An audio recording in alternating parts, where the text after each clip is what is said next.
Hello, What's on Stage podcast listeners. It is Alex here with a special bonus episode to see you through your hump day. In this episode, we're joined by two leading lights of musical theatre who are stepping into one of the most beloved shows and beloved films in the canon. Phillip Attmore and Lucy St are starring in Top Hat at Chichester Festival Theatre this summer, playing Jerry Travers and Dale Tremont, the two characters made famous by Fred Astaire and Ginger Rogers. We talk about the ways in which the Irving Berlin classic owes its success to the Harlem Renaissance, as well as the eventful opening night when the show had to be restarted due to moisture on the stage. After that, we also had a chat about why musical comedy is such a hard act to pull off. I hope you guys are having a lovely time down in Chichester. It is such a beautiful place, isn't it? You just can't go wrong. Oh, it's gorgeous.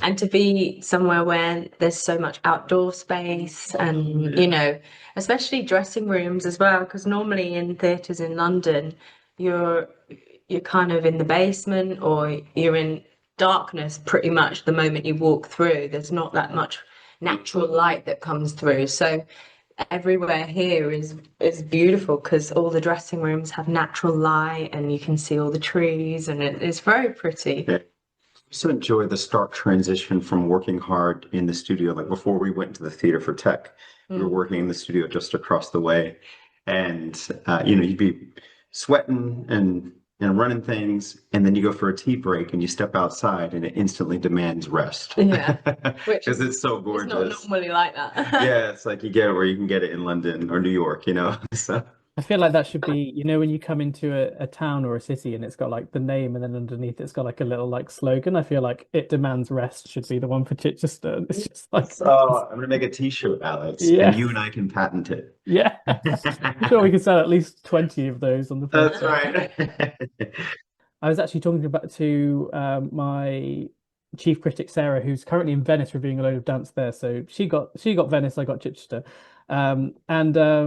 it was just the way that amongst all of the chaos and the drama and the misunderstanding that happens between Dale and Larry, well, Dale and everyone, I guess, and everyone, the moment that you guys start dancing together, it's almost like this truth finally comes out. And it's like the truth of those two individuals stands out in a way that it doesn't when the rest of the dialogue's happening. How did you find that chemistry, like in the rehearsal room, and build that? Because it felt so organic and so lovely. Yeah. Well, firstly, there's just such support between us, I think, from day one, coming into these roles and, stepping into such iconic roles and roles that people also have a perception of what these people or characters look like, and, being two Black leads stepping into them. We know it's no small feat, but there was some comfort being there together and telling this story, because it is just a story of love. And I guess in terms of building that connection, it was pretty instant, really. But our dialogue has always been open from the start. Yeah.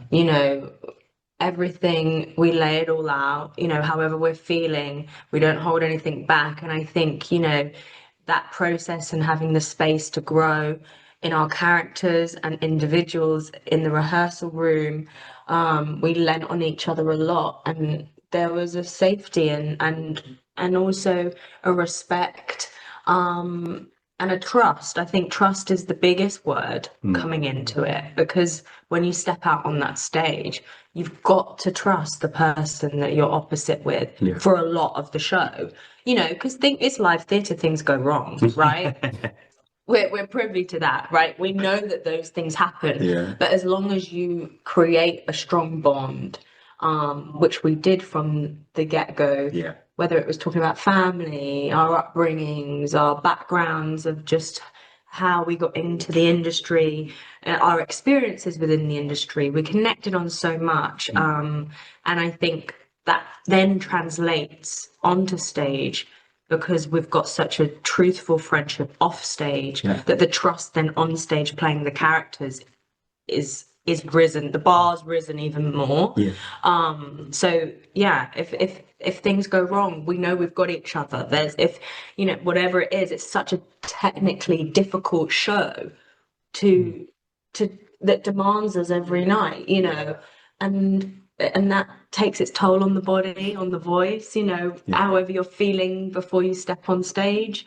We've got each other, and we kind of work through what each other's got happening in that moment on stage. And I think, you know, trust is a huge word that I would say going into this. And, you know, I adore you, as you know, but I think we definitely built that.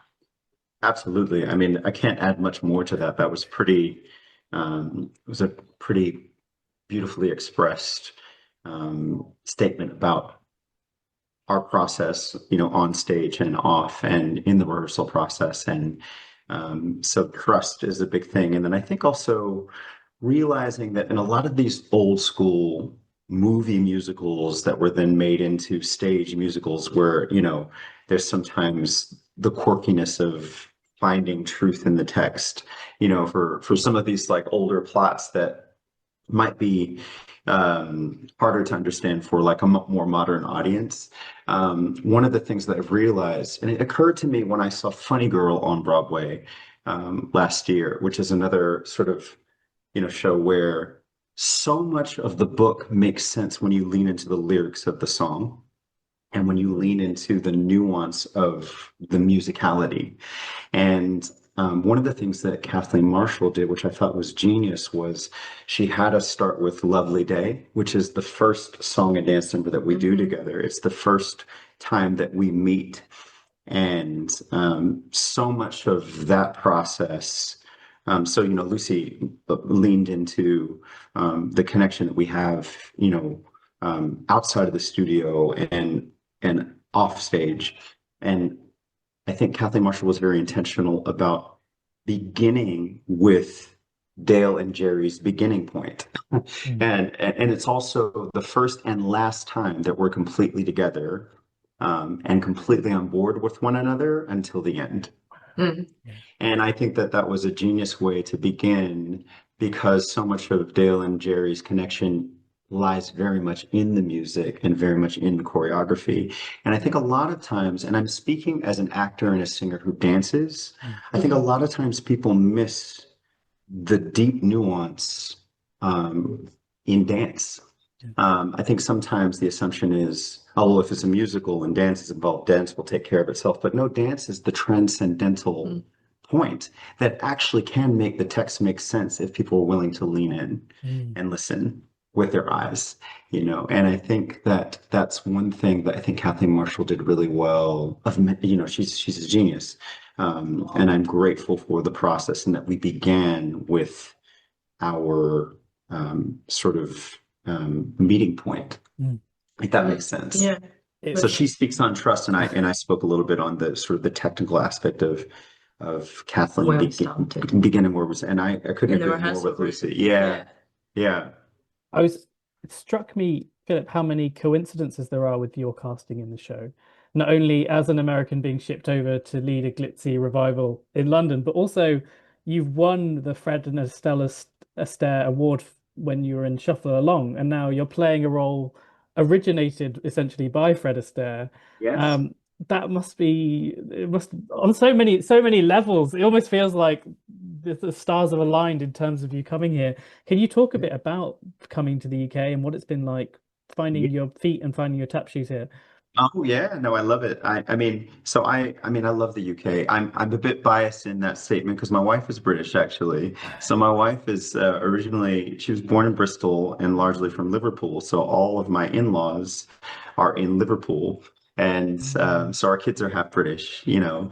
And so I do have, you know, familial experience with UK culture, with English culture, and just absolutely love it. So I must say that, and my wife, just a month before I was offered this job, was tearing up over not knowing when we'd be able to bring our whole family over for an extended period of time, just to be in the UK with family. And so this has been such a beautiful package of career and family and all of the things, just a huge door that's opened up in so many beautiful ways. And so, you know, I love it here. I'm excited to be working here.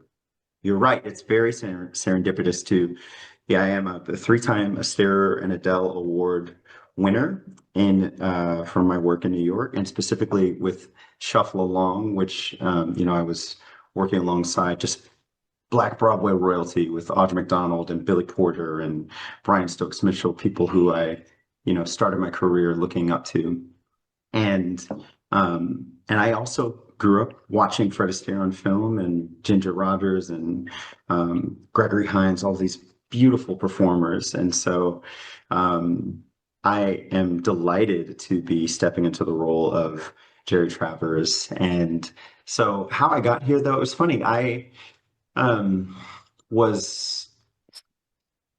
think it was just weeks before we began rehearsals that my agents reached out and said, "Hey, you've been requested for a work session with Kathleen Marshall for this potential project for Top Hat that's going to be at Chichester and then be touring and stuff. And so would you be interested?" And I looked at all of the cities involved, looked at Chichester and the historical significance and what a big career when it is to work at Chichester. And I thought, well, wow, this is a no-brainer. So, and when I stepped into rehearsals, sorry, I say rehearsals, but my audition with Kathleen Marshall felt like we were already in rehearsal. And so I walked out and I thought, I can't not do this, And so when I got the offer, it was a no-brainer. And I was here less than a month later after my audition. It's so crazy.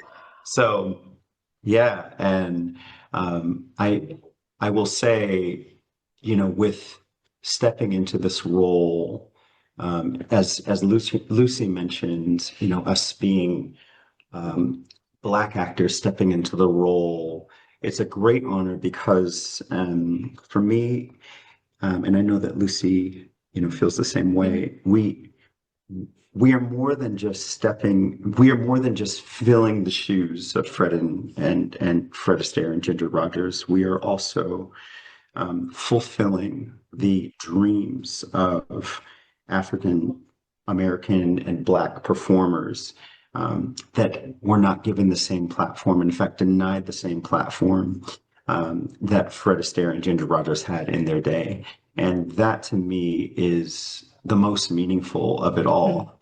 And to be stepping into these roles and to be stepping into period pieces, knowing that we are leading this is a great honor because it's a demonstration that we have always been here and we get to honor not only Fred Astaire and Ginger Rogers, but the stories of those who did not get the privilege of being known for what they did and what they originated.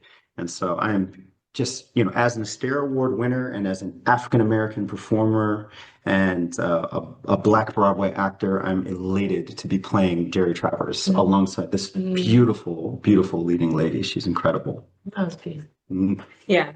I can't really say much on that because we've spoken about all these things on length and the openness in the rehearsal space and the dialogue that we've had throughout has been very much like an open book, open page, and stepping into these roles and paying homage to so many greats before us and beyond them that they looked up to. So we have always wanted to bring that very much onto stage every night. So I can't really say much else, but it is exactly everything that we've spoken about. I mean, Lucy, you're coming off the back of some history-making appearances in the West End, both in Phantom and Wicked, inspiring new generations and sort of tearing down expectations about who could be seen in these shows and asking questions about why people hadn't been seen in these shows before. Can you talk about now moving out of the West End into Chichester? That must be, completely different board game, but also bringing the experience of those shows with you. Yeah, it's it's pretty amazing to have been able to be in the position to play some iconic roles that have, almost had the door closed for so many people of color for so long. And now hopefully that door won't be closed, because I guess when you see someone play something that looks like you, it gives you the space or the want to be in there too. Do you know what I mean? And also the people around us that have denied that for so long. It's it opens up the doors for them to be able to see that, and that it can be done, and it doesn't divert from the story. If anything, it can elevate the story in many, many ways, you know. But then being in this show, you know, and bringing it to Chichester, I feel like it's very special. It's a very timeless piece. And also to be able to have a story that is, I've never been in a show that's of this era before, which has been amazing to be able to tell and to be stepping into these shoes. And the Chichester audiences have been beautiful and gracious. You know, it's a definite demographic that we are playing to every night, but we are trying to, as I guess people of colour, open that door even more so that more people want to come and see these shows. And I feel like they are trying to be very diverse here at Chichester, on stage in particular, to lift these stories and tell them in new ways. And it's great to be a part of that, and great to be a part of that moving forward, so that we never go backwards. We always just keep opening doors for everyone, and it's about talent and merit rather than anything else. Exactly. Yeah. Yeah, I think I think Justin Audibert, this is essentially his first season. I think speaking to some of the senior staff on the production, talking about, you know, there's a very specific intent here about the way in which Top Hat will be telling audiences, you know, these are roles that should be interpreted in multiple ways, and they can be up for grabs for anyone. It's also, you know, just to add to it, it's not a matter of political wokeness, it's a matter of history. Yeah. See, the thing about film and the advantage of film when it's told in a very specific way, where there's a majority of a specific demographic, the unfair advantage is that film is forever. And because so many of these golden age musicals were captured on film at a very racist time in history, what we remember of these period pieces is white. However, most of these stars rub shoulders and learn from Black artists, and that is the truth. And I remember I was interviewed by Playbill a few years ago when I was doing a show actually called Irving Berlin. It was called Cheek to Cheek Irving Berlin in Hollywood off Broadway. And Playbill reached out to me on the back end of checking in after 2020. It was called Checking In. And one of the questions that they asked was, what would you like white producers and audiences to know on behalf of Black artists and BIPOC artists? And I spoke very candidly. I said, I want them to know that there's a world outside of MGM that influenced MGM, and it's called the Harlem Renaissance. And everything that we see in a musical, even if it's all white people on a stage and you think it comes from somewhere else, it came from Black artists. And the jazz music, the syncopation, the dance, even the it's heightened and it's theatrical, and the sound is a little bit different than what we would expect. It's still jazz music. But that didn't have the luxury of being captured on film. Exactly. So what our image and perception is very narrow-minded. So what this does, and especially with how we lean into a lot of the jazz elements within these beautiful lyrics and beautiful orchestrations, we are bringing to life a new, hopefully in the best way possible, but we are, you know, bringing that to the forefront to open people's eyes to what was there that had been kind of closed off. And because it isn't on film, you know, it's not necessarily captured for the masses to see and to remember. So this is why, you know, it is so special for us to be in these positions. And, you know, going back to my career, being in the positions that I've been in, the stories that I've told, you know, we were there. So we're there. And, you know, it's a beautiful thing to also show Black love on stage. You know, you don't always see that within theatre. And yeah, I think it's so important because it is something that needs to be remembered Yeah. and And never celebrated. forgotten because it's a part of our history. It's a part of our music. It's a part of, our dance history, our acting history, for everything that we want to tell on stage. There was a space for everyone. It just may have not been documented in a way that is there for everyone to see. So this is why it's so important for us now to step into these roles and to be here and to celebrate that and to hopefully, like, we're filming our EPK tomorrow and there's something quite moving and emotional about that because those kind of things are documented. They're there forever, and it's very special then for the younger generation, the older generation, people of our generation to be able to see and look back on because it's there. It's part of the history of our theatrical world now. Do you know what I mean? And that cannot be erased. So yeah, I think it is. It's in a nutshell, it's just amazing to be able to keep our ancestors alive in this moment. Yeah, we get to do that. And our history is your history. Yeah. I think that's the thing that a lot of times people come, oh, let's see if they'll fill the shoes of Fred and Ginger. Well, baby, we're doing more than that. Yeah. We started with that. We're actually, demonstrating a history that you don't know of. And it's not just our history. Yeah. It's all of theater's history. It's all of American musical theater history. And we get to be a part of that, And celebrate and it. celebrate it, And I think the biggest thing is have it celebrated. And remembered and find the joy in it because by the end, hopefully we've gone on this journey and you're not thinking that we're two Black people playing such iconic white roles. You're not thinking that. You're just in the story and you're with us right to the end. Yeah, exactly. That's the importance of it. It transcends. That it transcends beyond color. Because it is just a story of love. And two people finding that through all of the chaos that comes with our story.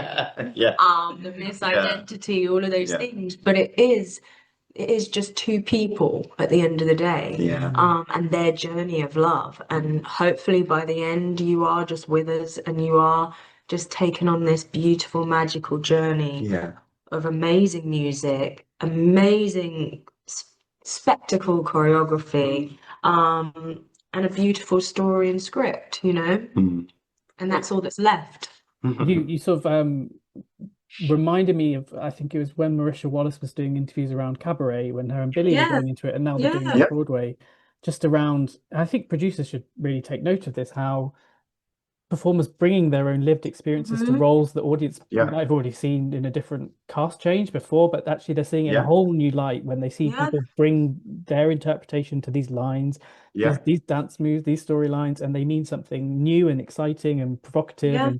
And Marisha, and Billy are friends of ours. And I remember I was actually, before I even got this offer, I saw Marisha backstage at Chicago on Broadway. We were both seeing a friend of ours there. She was visiting. Now she's back on Broadway with Cabaret, with what she just did on the West End. And we were talking about this very thing of we were there. And it was so thrilling to see Marisha and Billy on that, that iconic interview now where Billy said, "Be Billy." And because I was there with Billy and Shuffle Along, that's when I won the Astaire Award.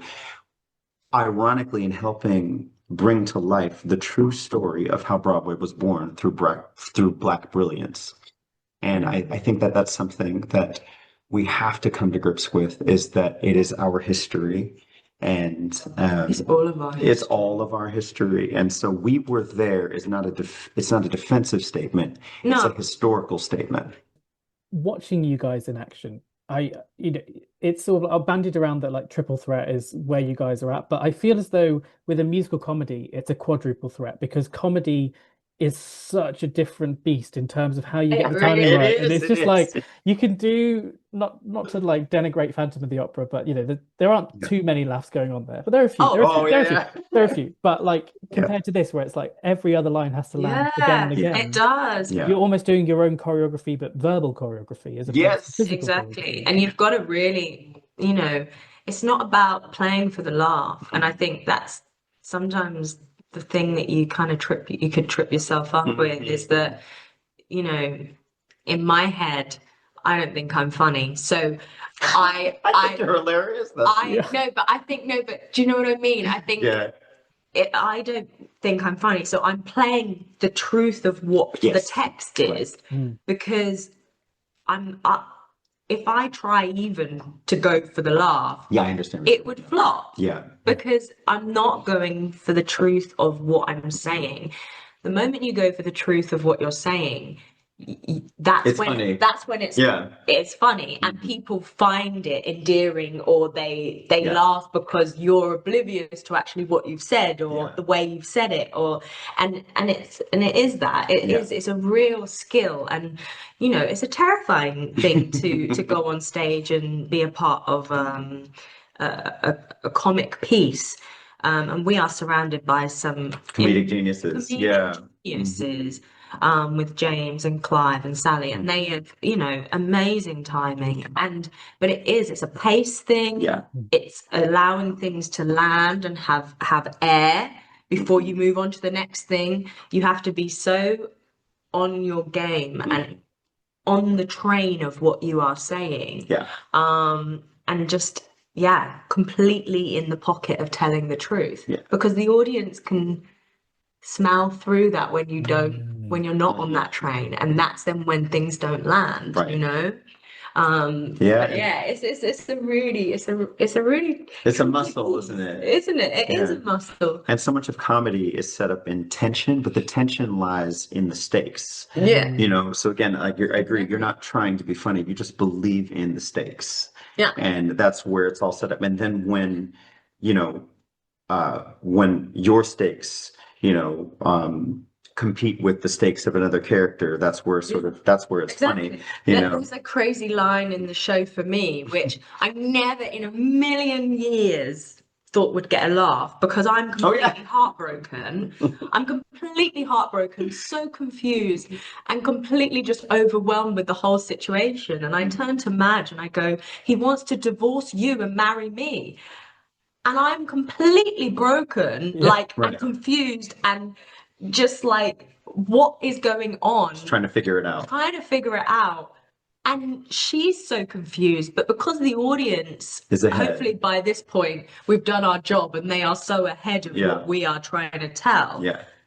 They're laughing because I'm just I'm so blinded by what's actually happening, and I'm so in the dark, and they just think, poor girl. She has not got a clue what's going on, but that is what makes it funny. Yeah. But in that moment, I'm welling up, I'm emotional, and they're laughing at me, and I'm like, what? And I didn't expect it in that moment, but it's because we're telling the story from, and that is the whole thing of acting, is telling the story from a truthful standpoint. The moment you always lean into the truth, you're always going to have people with you and on your side, because and that truth can be individual to each person, but as long as it is from what you are believing wholeheartedly, then it will land. And I think that is the importance, is again truth. And Jerry and Dale's journey is interesting, right? Because I'd say in the first act, it's very much a combination of having a little bit of an opportunity to be clowns and to be cheeky, and knowing when you're the straight man or woman in the scene, right? But in the second act, because we have essentially found what we wanted in love and lost it, our journey actually becomes very serious. And so that's an interesting thing as an actor to discover, that in the second act, you're very much the straight man or woman in the straight person in every scene, and that leans into the comedy as well. So I'm grateful. It's funny, we get to play both. Because Play act off one and each act two, other. exactly, and play I off each think other. even our friendship, we're Yeah. quite bantery anyway off Yeah. stage, Yeah. and we do have a real good laugh. Yeah. And I think on stage in those first scenes, especially, when I walk into the room and he's dancing with the hat stand and all of these things, and there is that instant chemistry, but also, okay, let's play off each other. How far can we push each other? Yeah. And I think that push and pull is so important for the comedy, but also for our story, because it's that feeling of, I don't want to give you everything all in one go. Right. But are you still interested? Yeah. I'm not interested, but are you interested? Right, exactly. And it's not wanting to give in. And that's then why, going back to what you said firstly about Lovely Day, that is the moment where we get what we want. We get what we want, and we do full circle. And it is the first moment, and actually only moment till the end of the show, where we're both on the same page. And we both we both let our guards down almost. The Bachelor. And, for me, my backstory, I believe she's been hurt in love before, so her walls are up. But she can't deny this connection with Jerry. And in that moment, slash Horace. But then the walls come down, and the true love is ignited in that moment, and then lost right away, which is both comedic and tragic. So it's quite a fun journey. So a roller coaster, darling. So Lucy, you say you've written your own backstory in terms of.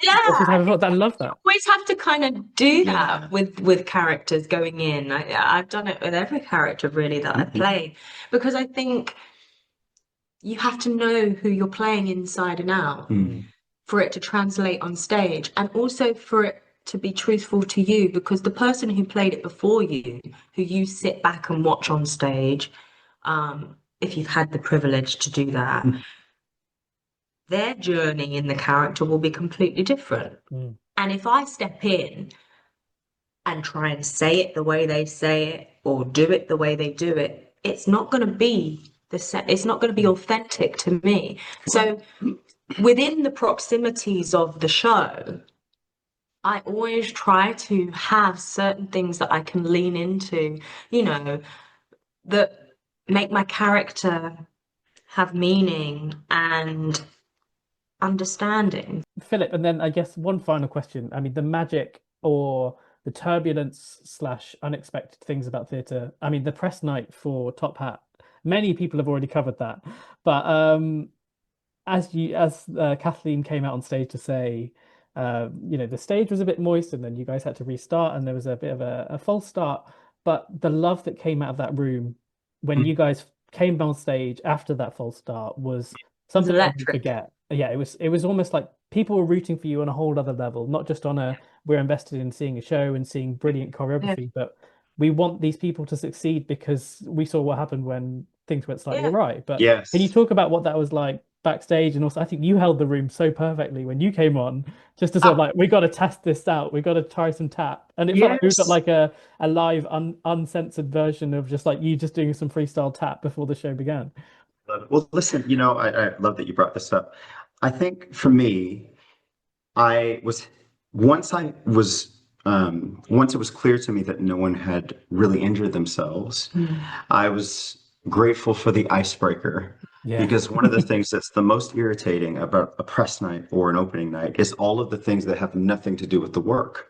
It's all of the nerves and the dressing room visits of like, and once the ice was broken, we could just do our jobs, So, but I also secretly welcome the unexpected, and to be honest, that is live theater. It's just that a lot of it reminds it's live theater. And it's bloody hard what we all do out there. You will never get the same show twice.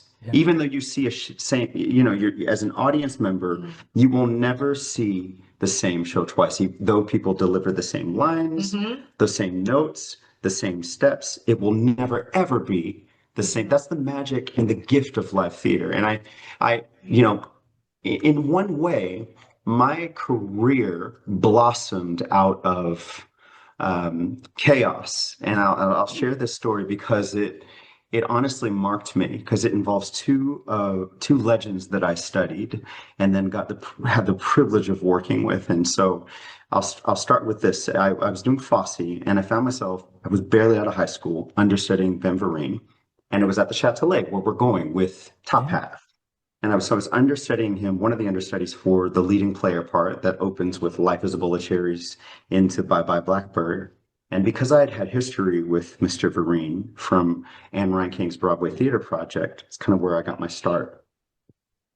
He gave me this hour-long one-on-one masterclass at the studio in the Châtelet. And so, you know, as I said, I was a teenager still, but working. And so he said, all right, go. So I said, go. And so I start from the top of the show with singing Life is a Bowl of Cherries. And I sang that, went through to the end of Bye Bye Blackbird and did the whole choreography, did the whole number, and I'm out of breath at the end.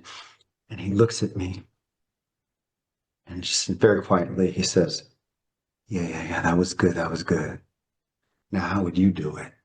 Nice. So that's lesson number one in the story, in part A of the story. And in the second part, now we are in the middle of a show. Fosse's, you know, playing at the Châtelet Theatre in Paris. And we know that Audra McDonald is in the house. And on this particular night, in the middle of Crunchy Granola Suite, the sound crashes and the show stops. So we all walk off the stage, not unlike what happened with Putting on the Ritz. The whole cast walks out, you know, and I watch Ben, Mr. Vereen, swipe an emergency wireless mic from stage left and go straight back onto the stage, this Parisian audience. And he looks down into the pit and assimilates a small jazz combo and begins to sing some of Sammy Davis Jr.'s greatest hits, some of the greatest like jazz standards, one by one. And now, because I've had this history with Ben Vereen off stage, I'm watching from the wings and I kind of want to join in. And so I run backstage and I've got one tap shoe on and one tap shoe off. And my steam heat partner comes backstage and she says, what are you doing? And I said, well, I kind of want to jump on stage with Ben. She said, you got to do it now. So we go back to the wings and it's sort of like at the mouth of like these great white lights. And I swear someone pushed me on stage and suddenly I'm on stage with Ben Vereen and we're going back and forth now. He's scatting, I'm tap dancing. The Parisian audience goes wild, right? And so what's crazy is that whole thing happens, right? This whole mistake, quote unquote, happens in the chaos of it all. And then the show resumes back to normal. But the audience loved it. The cast loved it. And at the end of the show, Audra McDonald comes backstage. And this is how I met Audra McDonald, who I ended up winning the Astaire Award working with her in Shuffle Along years later, right, on Broadway.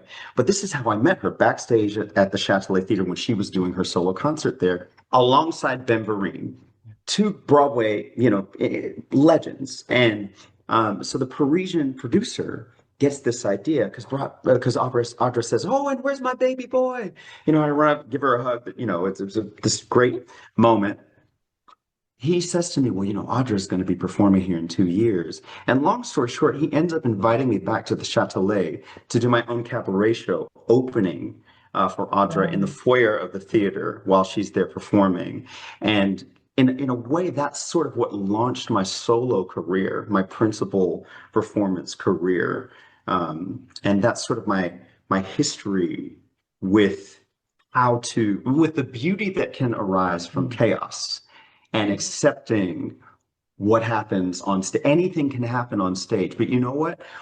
Anything that happens on stage can also have a ripple effect to what happens off stage. And that marked me for my life. And I met two of my heroes in Ben Vereen and Audra McDonald from from an accident that happened on stage. And so when that happened in putting on the Ritz the other night, first of all, I was oblivious because my back was turned, and I go, and the boat was still going, so I was going to cook, baby. I was going to cook.